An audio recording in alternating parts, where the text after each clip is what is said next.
Hello YouTubies again. This is Vernon again. I'm coming to you again with this 1936 Minneapolis Moline JT. My wife told me that the last video I didn't look at y'all enough on the camera. So now I'm looking at you, but I don't like looking at me. And you didn't come here to look at me anyway. You come here to look at this rusty old tractor. So let's get into what we're doing right now. You know, as it is when you go to a romantic restaurant, candlelight, it's always romantic, right? So here we are. Not very romantic, but who cares? What we're doing right here is we've got some diesel fuel, maybe a little bit of transmission fluid, been soaking there for a couple of weeks.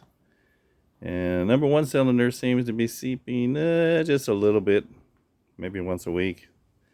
The rest, nothing. So what I'm doing here is I'm trying to heat the block up just some.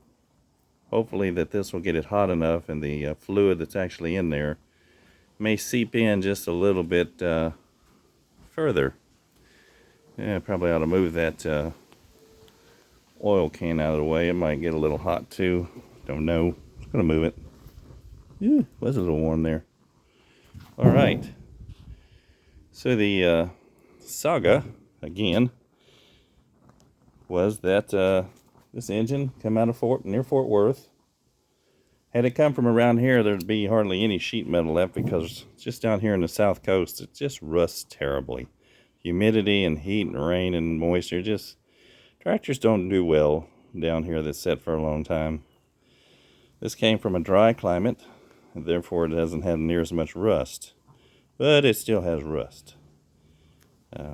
One of the problems with these tractors is the exhaust manifolds tend to crack. I've been, from my research, quite a bit. Don't know if you can see it, but right here is a crack. Well, I took my wire feed welder. First I cleaned out the crack, and then I took my wire feed welder and just kind of touched it up a little bit there so that when I do take this manifold off, hopefully it'll still be in the same location and it won't fall apart because it makes it that much harder to put it back together. As you can see, there's cracks. Maybe you can see them, maybe you can't. There's one right there. See it right there? All that stuff. Anyway, what I can tell you is that in case you ever do one of these, a head gasket for this is a Victor head gasket. Let's see here. Let me go out here in the sunlight. Maybe you can see that number right there.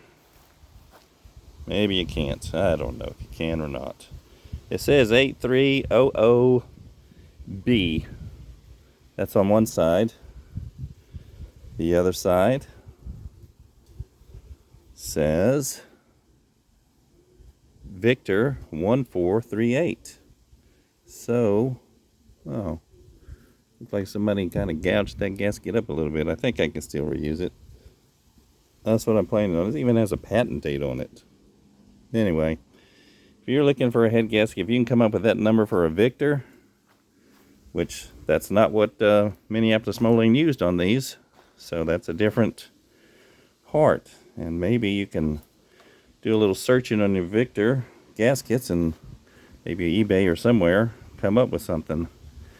The other thing is about this yellow paint again. I've looked everywhere on this thing and there is no gray paint. I even pulled off the magneto bracket.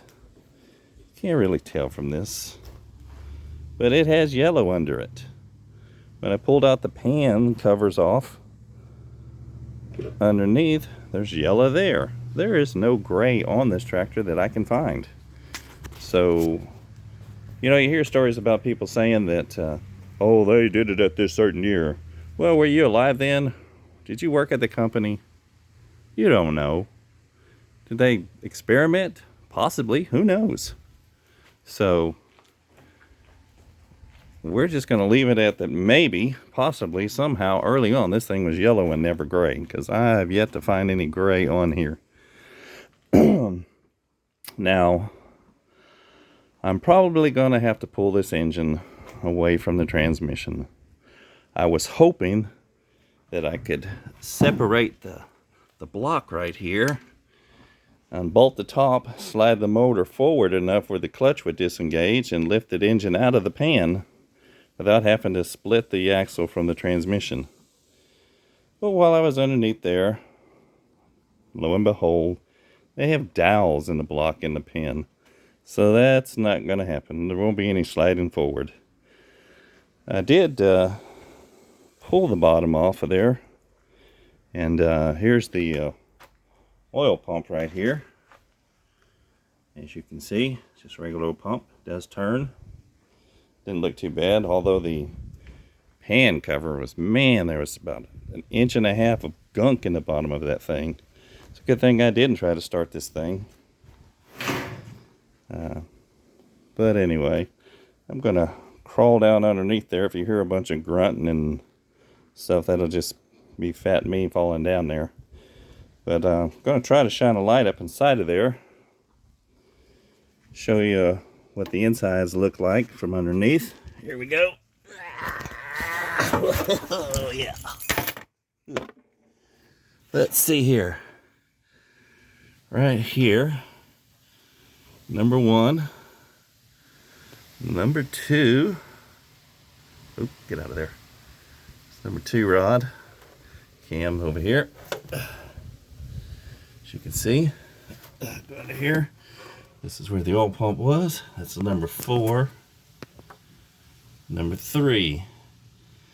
Now the complaint was these engines were not heavy duty enough, and they released a Model Z or R engine for a replacement. And I'm just not sure what the problem is. Does anybody know what the complaint was about this engine not being powerful enough? Because as I can see, it has forged rods. I mean, forged crank. I don't know. You tell me what is the problem with this thing that they had to replace it with another one. Good. Like I said, I haven't seen anything bad. Let's see here. More yellow. Even the fuel line right there is yellow. Somebody go in there and take the lines off and paint them too? I don't know. And what's really weird, a little bit of red on the governor here. So that's crazy. Anyway, we are just messing with this thing and messing with it and trying to get her going just because we can. I did pull the transmission drain pan thinking there'd be a bunch of water, but no, it was solid rust.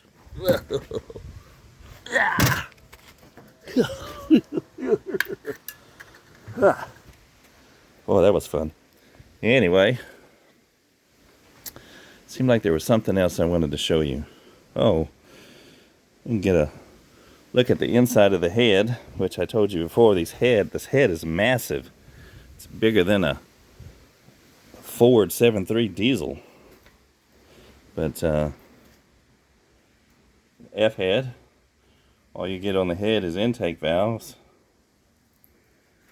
As you can see, it's got 2 different kind of spark plugs. But it is quite big. I don't know what compression is. If it was 6-to-1, I would be surprised. But anyway, that's probably the hottest this engine's had in combustion in who knows how long. But yeah, this is my second big project from an old one. My previous one was this 1937 Model B, which she does run now. Maybe some of you might recognize the wheel on that. It was sand wheels, and somebody cut them off and welded them up for discs. But she does run. She ain't pretty. She's not going to be pretty. But she is what she is, a farm tractor.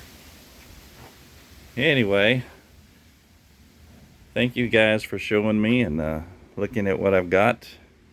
Oh, I did want to show you one other thing. Is the lift for the cultivator, which you can't really see too much, but yeah, there's a PTO right there, and then there's a lever on this other side that, which has quite a bit of wear in the pedal, but I think has the controls for that thing. I don't have an operator's manual, so I'm not exactly sure exactly how that thing works. But there's your head again. Massive thing it is. Here's the air breather down there, some push rods. Gonna have to come up with some wheels for the front of this. Anybody know what wheels will fit this thing, or can I swap out the whole hub and everything with something else, maybe a later Model Z? I don't know. Anyway, got a lot to do here. Pull this thing apart, get her going. If you know what the weak point on this engine was, please let me know. Maybe when I get in it, I can do something about that. Anyway, thanks for watching and have a blessed day.